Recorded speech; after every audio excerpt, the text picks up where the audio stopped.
السلام عليكم ورحمة الله وبركاته. قصتنا النهاردة بتحكي عن شيطان خالد بيقابل بنت يتيمة وبيقرروا يلفوا العالم مع بعض، وبنشوفهم في مغامرات كتيرة مثيرة. فحضر المشروب أو السناكس بتاعتك، وعلشان ما أطولش عليكم أكتر من كده ما تنسوش تصلوا على النبي عليه أفضل الصلاة والسلام، ويلا بينا. وبعد ظهور قائد منظمة السيف في الحلقة اللي فاتت، بنشوف قائد المنظمة بيطلب من ديانا تصحي نابيريوس للقتال ويكون بيسخر منه، وديانا بتقول لنابيريوس إنه لازم يصحى لأن حياتها وحياة عائلتها معتمدة على القتال ده، وإنه شيطان مستحيل يموت بالسهولة دي. نابيريوس بيسمع كلامها وبيصحى وبيكون مستعد إنه يقضي على قائد المنظمة، وبيجري عليه وبيضربه في رقبته بالسيف وبيغرز إيده في جسمه وبيضربه ضربة قوية بترميه بعيد، بس في نفس اللحظة بيتفاجئ وبيكون مصدوم لما بيشوف قائد المنظمة بيكون لسه عايش، وبيبقى مش فاهم إزاي بشر ممكن ينجو من إصابات خطيرة زي دي. القائد بيتكلم وبيقول إن نابيريوس خيب ظنه فيه وإنه مش بالقوة اللي كان متوقعها، وبيهجم على نابيريوس بقوة أكبر وبيسبب له جروح خطيرة. وبعدين بنشوف مارباس واللي بيكون بيتفرج من بعيد ومصدوم وبيفكر إزاي نابيريوس بيتصاب كده من إنسان، وبيتعصب مارباس وبيطلب من وستيريا إنها ما تتحركش من مكانها، وبيجري على نابيريوس وبيضربه وبيبدأ يوبخه بصوت عالي جدا وبيقول له إزاي تخلي بشري يسبب لك جروح زي دي. نابيريوس بيحاول يوضح له وبيقول له إن القائد مش بشري، لكن مارباس بيكون مش مصدقه. وبعدين بنشوف الاتنين بيضربوا في بعض، والقائد بيتفاجئ لأنه ما يعرفش إن في شيطان تاني موجود في المكان، وبيفتكر التقرير اللي سمعه عن شيطان بشعر أحمر من تاكينامي وكيت. وبعدها بيحاول يلفت انتباههم وبيقول إن الشياطين ما بتتقاتلش مع بعض وإن باين عليهم إنهم أصدقاء، بس مارباس ونابيريوس بيسمعوا الكلام ده وبيتعصبوا وبيهاجموا القائد مع بعض بس ما بيأثروش عليه. ومارباس بيصدق إن نابيريوس كان بيقول الحقيقة وإن الشخص ده فعلا مش بشري، ونابيريوس بيبقى متعصب لأنه كان بيحاول يقول له الكلام ده، لكن مارباس بيكون مش مصدقه. وبنشوف الاتنين بيتحدوا عشان يقاتلوا القائد، بس القائد بيشوف هالة قوية حواليهم وبيقرر إنه مش هيقدر يقتلهم دلوقتي، فبيعرض على ديانا التفاوض وبيطلب منها تبعت رسالة لأخوها وبتوافق ديانا. وبعدين بنشوف ستيريا بتبقى قلقانة على ديانا، بس ديانا بتقول لها إنها بخير، وستيريا بتفرح جدا لما بتسمع كده وبتقول إنها بتعتبرها صديقتها، وديانا بتبقى سعيدة لأنها كانت دايما عايزة تكون عندها أصدقاء. وبعدين بنشوف نافيريوس واللي بيكون بيشتكي من الإصابات اللي سببها له القائد، ومارباس بيساعده إنه يقف، وديانا بتقول إنهم بقى أصدقاء وبيتعصبوا لما بيسمعوا كده وبينكروا صداقتهم. في اليوم اللي بعده بنشوف مارباس بملابس الخدم وبيبقى متعصب لأنه مش عارف هو ليه بيعمل كده، وديانا بتوضح إنها هتقابل قائد منظمة فرسان السيف وإنه من الطبيعي يكون عندها خدم. ونابيريوس بيوصل للمكان وبنعرف إنه هياخد دور أخو ديانا باسم نوح بلاك بيل، وبنشوف نابيريوس بيسخر من مارباس وبيسمي نفسه بسيد القصر، وده بيخلي مارباس متعصب أكتر بس بيقدر يسيطر على نفسه. وبنشوفهم بدأوا يتحركوا وبيكون مارباس بيقود العربية في هيئة الخادم،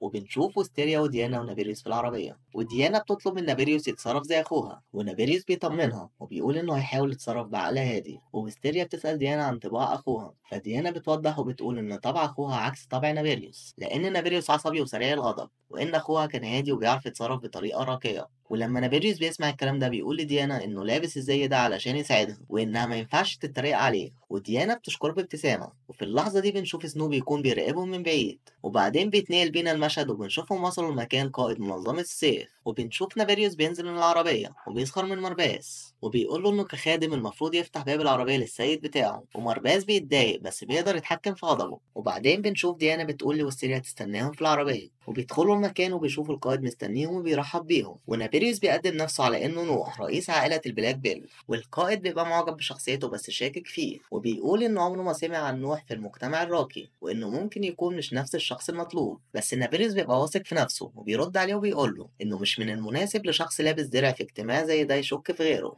فالقائد بيغير الكلام وبيقول له إن عنده أوامر مشددة بإبادة عائلة البلاك بيل، وده بيكون بسبب فشلهم في منع اغتيالات الشياطين، وإن روابط عائلة البلاك بيل بالشياطين هتكون تهديد واضح في المستقبل للملك. وبيعرض عليهم إنه مستعد يتكلم مع الملك ليعفو عن عائلة البلاك بيل، بس بيكون بشرط، والشرط ده بيكون إنهم ما يتعاملوش مع شياطين تاني أبدا، وإن ديانا لازم تلغي العقد بتاعها مع نابيريوس. وبيهددهم وبيقول إن أيا كان قرارهم إيه هما مش عندهم القوة للقتال ضد منظمة السيف، وإن ده الوقت المناسب لاعتزال عائلة البلاك بيل عن صيد الشياطين. ديانا بتتعصب وبترد عليه بالرفض وإنها مش ممكن تضحي بشرف عيلتها بأي تمن، والقائد بيهددها مرة تانية وبيقول إنه هيقضي على عائلة البلاك بيل كلها لحد آخر شخص فيها. وديانا بتكون مش مهتمة بالتهديد وبيخرجوا من المكان، وويستيريا بتكون مبسوطة إنها شافت ديانا تاني. وبعدين بنشوف مارباس بيقول لنابيريوس إنه قرر يفضل معاهم وإنه بيكون فهم سبب مساعدة نابيريوس لديانا. وبعدين بنشوف القائد في العربية ومعاه المساعدة بتاعته اللي هي فيفيان، وبيطلب منها إنها تبعت إشارة بالطائر لسنو. وفي نفس الوقت ده بنشوف سنو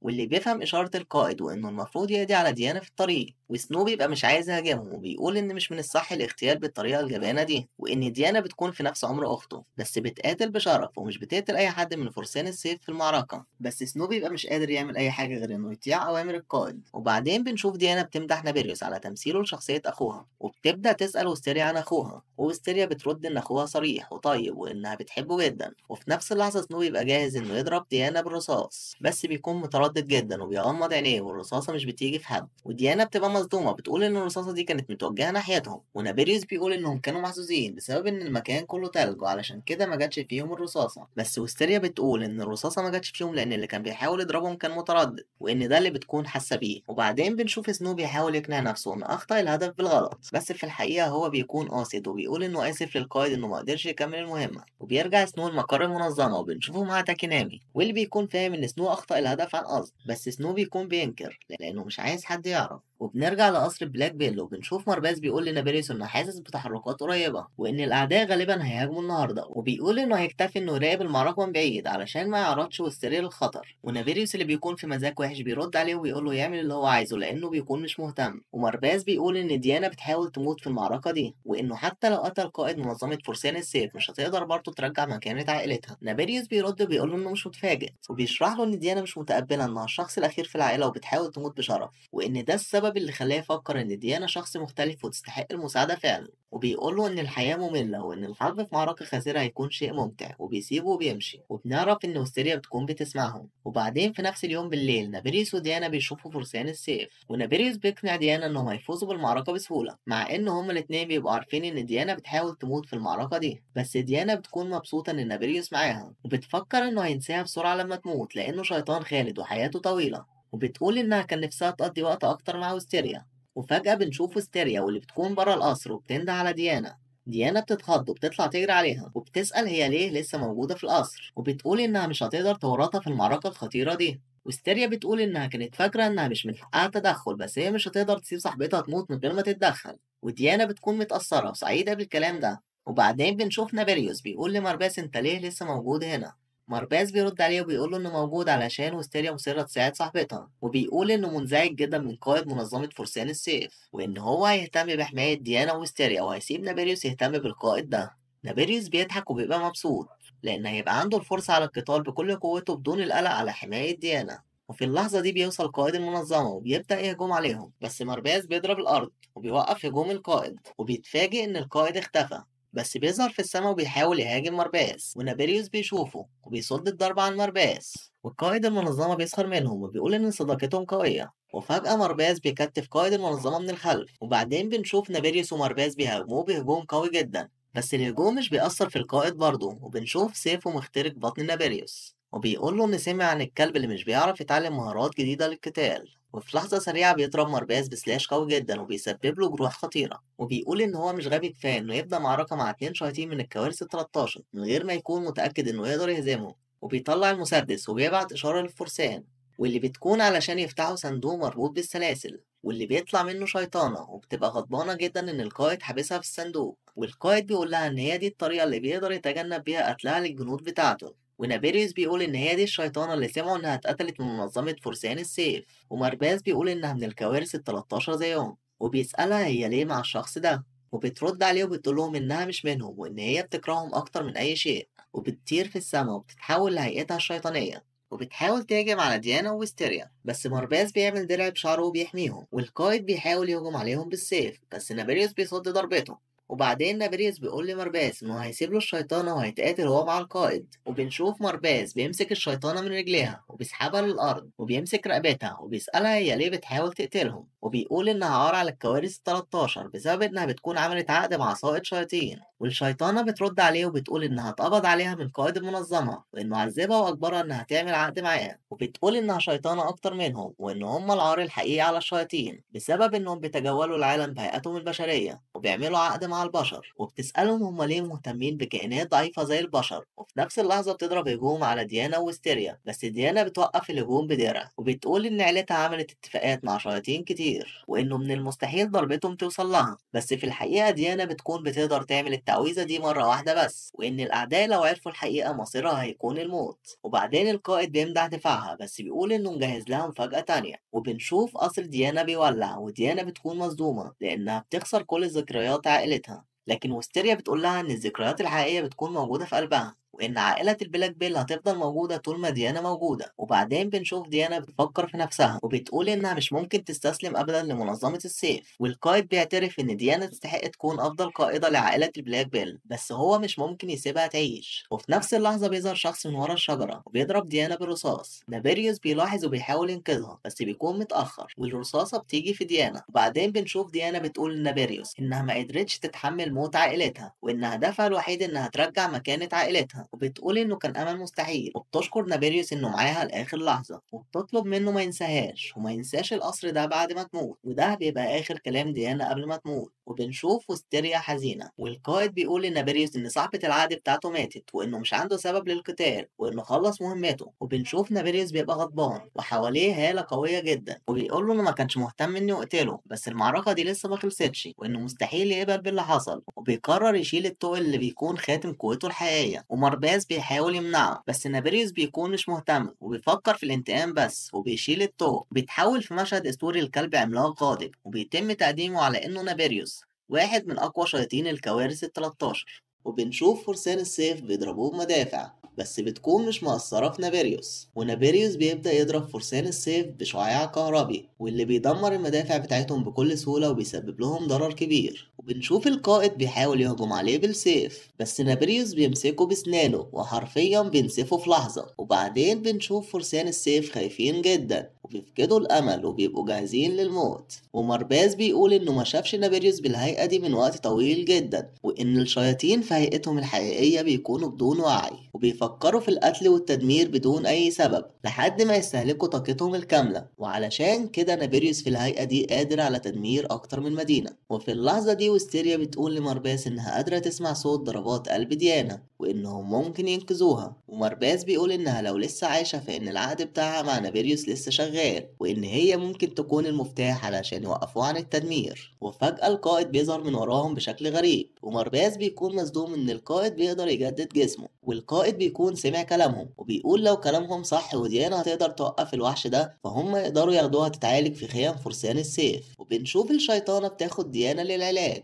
وستيريا بتكون مش فاهمة وبتسأل مرباس ازاي ممكن يوقفوا نابيريوس. ومرباس بيبدأ يشرح لها وبيقول انهم محتاجين لهجوم واحد قوي علشان يرجع نابيريوس لوعيه حتى لو لحظة واحدة، وإن ده هيدي فرصة لديانا إنها توقفه لما تتعالج لأنه دلوقتي بيكون خارج عن السيطرة وبيهاجم في كل مكان بدون وعي. وستيريا بتكون خايفة ومش فاهمة ازاي ممكن يأثروا فيه بضربة قوية. مرباس بيرد عليها وبيقول إن نابيريوس في الهيئة دي بيكون من أقوى الشياطين في العالم وإن الهجوم اللي هيأثر فيه لازم يكون من نفس المستوى، بمعنى إنه هيحتاج يتحول لهيئته الحقيقية وإن ده هيخليه يفقد السيطرة على نفسه ويبقى في نفس حالة نابيريوس، وإن لازم يكون في شخص يقدر يسيطر عليه والشخص ده بيكون وستيريا علشان هي المتعاقد بتاعه. وبيقول لها إنه هيطلق جزء من قوته ولو قدروا يسيطروا على مستوى القوة هيبقى عندهم فرصة إنهم يوقفوا نابيريوس، بس لو فشلوا النتيجة هتكون خطيرة ومدمرة. وستيريا بتوافق وبتقول إنها لازم تنجح وبتشيل الخاتم من ديل مرباس وبتتجمع قوة نارية حواليها والنار بتكون شديدة عليها ومش عارفة تتحرك، بس بتفكر في كلام مرباس وإنها المفتاح اللي تقدر تسيطر على قوته. وبتقول إن المفتاح بيكون الرابط ما بينهم وإنه مش حاجة مادية وعلشان كده لازم تشوفه بعقلها. وبتبدأ تشوف لهب في عقلها وبتفهم إن هو ده مرباس. وبعدين اتحركت لحد ما وصلت للنار دي وبتمسك إيد مرباس وبنشوفه بيتحول لشكله الشيطاني الخالد وبيروح علشان يحاول يوقف نابيريوس والنابيريوس بيهاجمه بس مرباس بيقدر يهرب. وبيبدأ يفكر في وستيريا وبيقول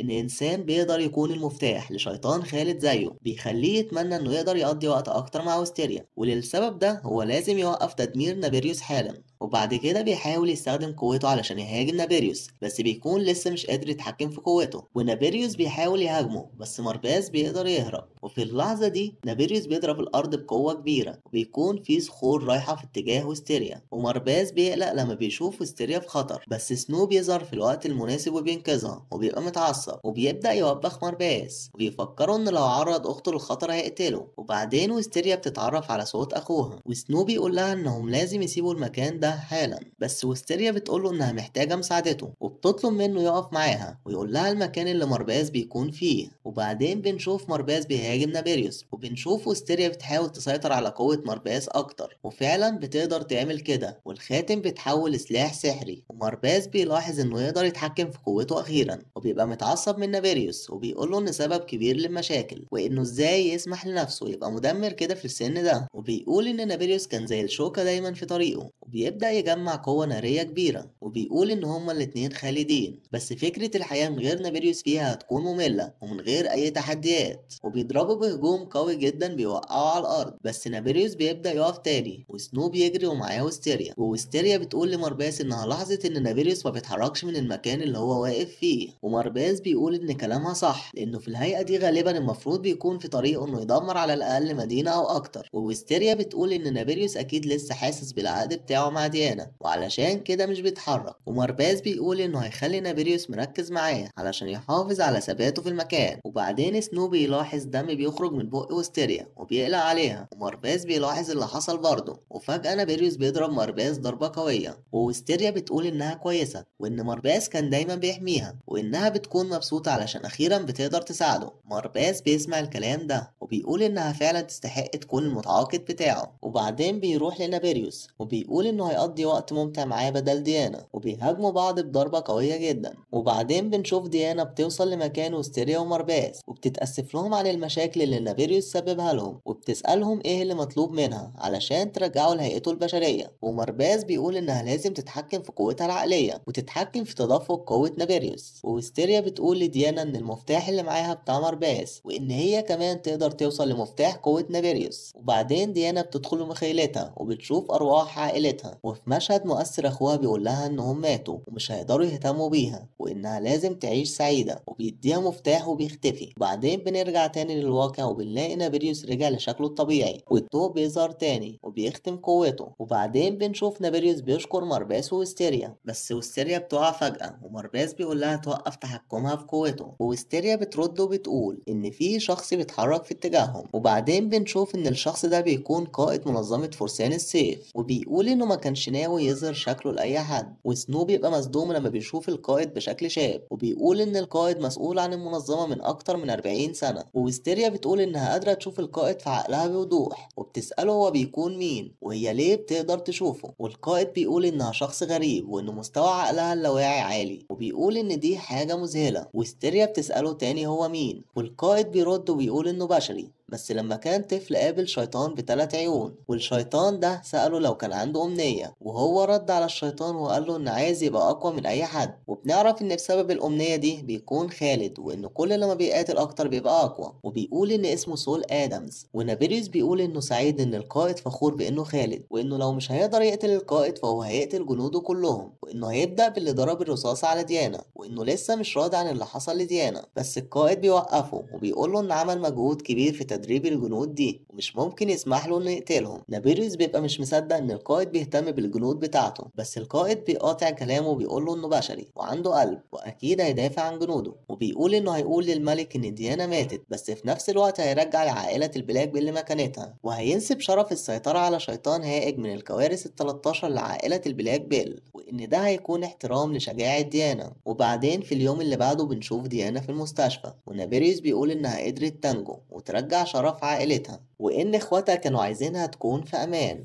وويستيريا بتكون سعيدة جدا لدرجة البكاء. وبيتحول بينا المشهد وبنشوف سنو واللي بيبقى مبسوط إنه وصل لندن، وبنعرف إنه بيكون موقوف لفترة قصيرة من القائد لأنه حاول يخفي عقد أخته مع الشيطان، وبيقرر يروح البار وهناك بيقابل 2 أصدقائه، وبنعرف إن ده اسمه لوثر والدكتور اسمه واتسون. بس لوثر شخص غامض وبيكون خسر دراعه في الحرب وبيكون فاقد للذاكرة ومش قادر يلاقي عيلته. وبعد ما بيستمتعوا بالكلام والشرب بنشوف سنو بيودع أصدقائه، بس بيكون شاكك في لوثر وبيبدأ يراقبه وبيسأله عن سبب وجوده مع شياطين. وبيظهر قدامنا شخصين وبيمدحوا في سنو لأنه لاحظ وجودهم، والشخص ده بيتحول لشيطان وبيقدم نفسه على إنه اسمه شيتوري، وإن صديقه بيكون اسمه دانتيليون، وإن هما الاتنين بيبقوا من شياطين الكوارث ال13. ولوثر بيكشف إن مقابلته لسنو في البار كانت مجرد فخ للقبض عليه. وبعدين بنشوف تاكينامي واللي بيكون قلقان إن سنو ما وصلش الوقت متأخر، وبيقرر إنه يبحث عنه. وبعدين بنرجع وبنشوف سنو مقبوض عليه ومتكتف، وبيظهر قدامه شيتوري وبيسأله لو كان مهتم إنه يعمل عقد معاه، وبيكشف له إن لوثر عامل عقد مع دانتيليون، وإن دي بتكون حاجة منتشرة بين شياطين الكوارث ال13 مؤخرا. وبنعرف إن شيتوري كان بيراقب معركة البلاك بيل، وبيقول إنه مش فاهم سبب تعلق الشياطين بالبشر، وبيسأله إيه اللي ممكن يخلي البشر مهمين لدرجة دفع شيطان عظيم للغضب من أجلهم، وسنو بيقول إنه ما يعرفش إجابة للسؤال ده. وبعدين شيتوري بيقول إنه عارف علاقته بويستيريا واللي بتكون عاملة عقد مع شيطان، وإنه ممكن يحاول يعرف إجابة سؤاله منها. وبعدين بنرجع لويستيريا واللي بتكون في رحلة ومستمتعة بالجو مع ديانا، وبنشوف مارباس ونابيريوس بيتكلموا، وبنعرف إن مارباس عايز يقابل شيتوري لأنه بيكون محتاج ياخد منه حاجة اسمها مبخرة الضباب، وبيشرح إنها بتكون أداة للتنكر وإنه محتاجها لحماية ويستيريا بعد شكلها ما بقى معروف في منظمة فرسان السيف. وبعدين بنشوف ويستيريا وديانا بيتمشوا، وفجأة بيظهر قدامهم شيتوري بشكله البشري وبيقول إنه يعرفهم، وديانا بتقول إن شكله شخص مريب، وبيكملوا في طريقهم. بس ويستيريا بتسأل ديانا إن كان الشخص اللي كلمهم ده إنسان، وشيتوري بيمدحها وبيقول إنها ذكية زي أخوها سنو. ويستيريا بتسمع كده وبتسأله لو كان يعرف أخوها، وشيتوري بيرد وبيعرض عليها تسيب مارباس وتعمل عقد معاه مقابل إنقاذ أخوها، وبيقول لها إن سنو مقبوض عليه من صديقه. وبنشوف ويستيريا قلقانة، بس مارباس ونابيريوس بيظهروا بسرعة كبيرة جدا، ومارباس بيسأل شيتوري عن معنى الكلام اللي هو بيقوله، ومارباس بيقوله إن موجود هنا عشان يطلب منه مبخرة الضباب. شيتوري بيرد وبيقول إنها بتكون مع دانتيليون دلوقتي، وبيقول لهم إن دانتيليون بيكون الشخص اللي قبض على سنو، وبيرمي سلسلة سنو لمارباس، ومارباس بيقول إنها فعلا سلسلة سنو. وويستيريا بتكون قلقانة، وفي نفس اللحظة شيتوري بيضحك وبيسأل ويستيريا تختار إنها تكمل مع مارباس أو تعمل عقد معاه وتنقذ أخوها، وويستيريا بتقوله إنها مش ممكن تتخلى عن حد فيهم. وبيتنقل بينا المشهد وبنشوف تاكينامي واللي بيكون قدر يوصل لمكان لوثر ودانتيليون رغم إنهم متخفيين في الضباب، وبيبدأ يسأل لوثر عن سنو، ولوثر بيقول إنه كان نفسه يقاتل شخص قوي وبيهجم عليه بسرعة كبيرة جدا، بس تاكينامي بيقدر يصد ضربته وبيحاول يهاجمه، ولوثر بيقدر يراوغ وبيهجم عليه بقوة كبيرة بتكسر الحيطة. وتاكينامي بيكون متفاجئ وبيقول إن القوة دي أكيد بسبب عقده مع الشيطان،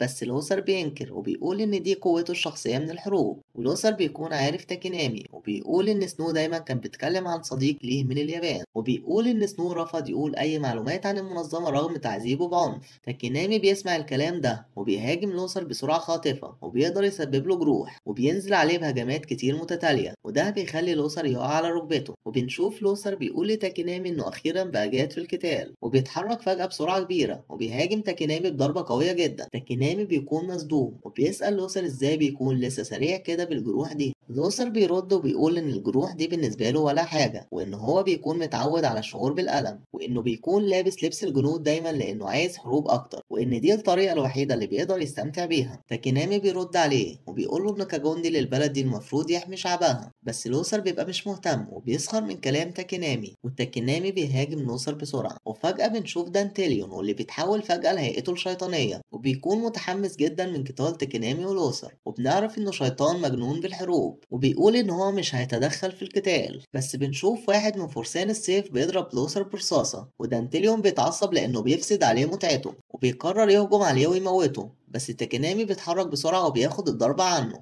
وبنشوف تاكينامي واقع على الأرض وحواليه دم. وبعدين بنرجع لشيتوري واللي بيعرض عليهم يروحوا لندن، وبيقول إن ده المكان اللي موجود فيه دانتيليون وسنو، وإن الأمور هتبقى مثيرة هناك، وإن دي ممكن تكون فرصة لويستيريا إنها تشوف أخوها لآخر مرة. مارباس بيقوله إنه مش مهتم بالحروب وبيسأل عن سبب اللي بيعملوه، وشيتوري بيقول إنه بيعمل كده علشان بيحاول يفهم سبب روابط البشر ببعضهم وبالشياطين. وبنشوف ويستيريا غاضبة وبتقول إنها هتروح لندن عشان تنقذ أخوها، وشيتوري بيحاول يسخر من كلام ويستيريا بس مش بيلحق يكمل كلامه، ومارباس بيقوله إن ويستيريا مش هتتراجع بتهديده وإن إرادتها قوية كفاية لإنقاذ أخوها. وشيتوري بيسيبهم وبيمشي وبيقول إنه منتظرهم في لندن.